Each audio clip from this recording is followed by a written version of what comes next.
The summer Emma turned 7, the world felt endless and full of magic. She lived in a cozy house on Maple Street where honeysuckle vines climbed the white picket fence, and her mother's garden bloomed with sunflowers that reached toward the sky like golden hands. It was the kind of neighborhood where children could run barefoot through sprinklers and catch fireflies in mason jars as twilight painted the world in shades of lavender and gold.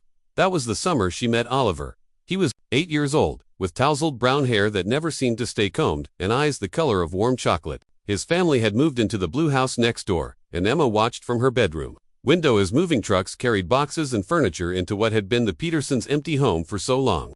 When Oliver's mother sent him to introduce himself, he stood on Emma's front porch, with his hands shoved deep in his pockets, scuffing his sneakers against the wooden boards. "I'm Oliver," he said simply. "Do you want to be friends?" Emma's heart did a little skip. She nodded, suddenly shy, and that was how it all began. The days that followed blurred together like watercolors in the rain. Emma and Oliver were inseparable. They built elaborate sandcastles in Emma's backyard sandbox, complete with moats and tiny stick flags. They rode their bicycles up and down the quiet streets, racing each other to the corner store where old Mr. Chen would give them penny candy, and listen to their breathless stories about their adventures. They spent hours lying on their backs in the grass, pointing at clouds and deciding whether they looked more like dragons or sailing ships. Oliver was different from other boys, Emma knew. He was gentle and thoughtful, always making sure she got the last cookie or helping her retrieve her ball when it rolled too far into the neighbor's yard. When Emma scraped her knee, falling off her bike, Oliver was the one who helped her home, his small hand steady on her elbow as she limped across the pavement. As the summer stretched on, Emma began to realize that the fluttery feeling in her stomach whenever Oliver smiled at her was something special. She had never felt anything quite like it before. When her older sister Sarah teased her about having a boyfriend, Emma's cheeks would turn pink, but she didn't deny it. One evening, as they sat on the old tree swing in Emma's backyard, watching the first stars appear in the deepening sky, Oliver turned to her with an expression more serious than she had ever seen on his young face. "Emma," he said quietly, his voice barely above a whisper, "when we grow up, will you marry me?" The question hung in the warm summer air like the scent of jasmine from her mother's garden. Emma felt her heart race, a wonderful, scary feeling that made her feel very grown up and very young all at once. "Yes," she whispered back, the word carrying all the certainty that only a 7-year-old heart could hold. "I promise." Oliver's face broke into the widest smile she had ever seen. "I promise to," he said solemnly. "I'll come back for you someday with a real ring and everything." They sealed their promise with linked pinky fingers, the way children do when making vows they believe will last forever. But forever, as children learn, is more complicated than summer evenings and whispered promises. The next week, Oliver's father got a job transfer. The family would be moving to California before school started. Emma cried until her eyes were red and puffy, and Oliver looked like he might cry too, though boys weren't supposed to. According to his father, "I meant what I said," Oliver told her on their last day together, as they sat in their favorite spot, under the old oak tree. "I'll come back, I promise."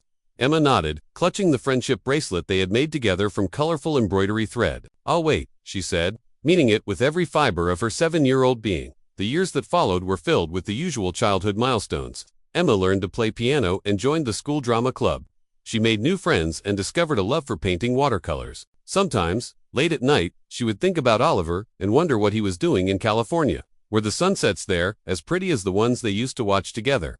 Did he remember their promise? They exchanged letters for the first few years, carefully written in neat cursive on lined paper. Oliver told her about palm trees and the ocean. Emma wrote about the changing seasons and how their oak tree looked in autumn. But as they grew older and their worlds expanded, the letters came less frequently, and eventually, they stopped altogether. Emma's mother sometimes found her daughter looking wistfully out the window, toward the blue house, which now belonged to a retired couple with no children. "First love is always special, sweetheart," her mother would say gently, "but you're growing up, there will be other boys." And there were other boys. Emma dated in high school and college, had her heart broken and mended again. She became a teacher, just as she had always dreamed, and found joy in watching her students discover the magic in books and learning. She moved into a small apartment across town, planted herbs on her windowsill, and built a life that was full and meaningful. But sometimes, on quiet summer evenings when the air smelled like honeysuckle, she would remember a brown-haired boy, and a promise made under the stars.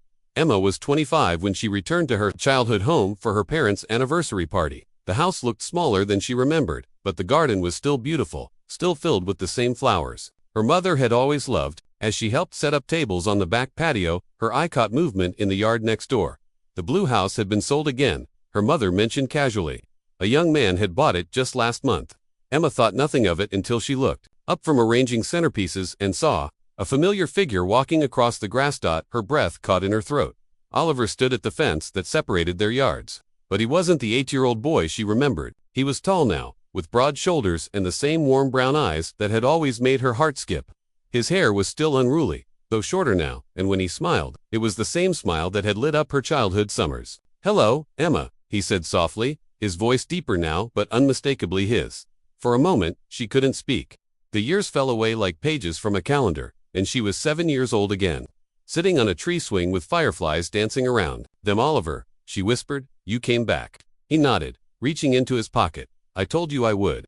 His hand emerged with a small velvet box, and Emma's heart began to race, just as it had all those years ago. "I know we're not children anymore," he said, stepping closer to the fence. "I know a lot has changed, but some promises are worth keeping." Emma felt tears prick at her eyes as she walked toward him, her feet carrying her to the same fence where they had said goodbye 18 years ago. "I've thought about you every day," Oliver continued, his voice steady but filled with emotion. "I've lived in 3 different states, had a dozen different jobs, but I never forgot the girl who promised to wait for me. I never forgot that I promised to come back with a ring." He opened the box, revealing a simple but beautiful diamond ring that caught the evening light like a captured star. "Emma," he said, just as he had when they were children, "will you marry me?" Looking at him now, Emma could see both the boy he had been and the man he had become.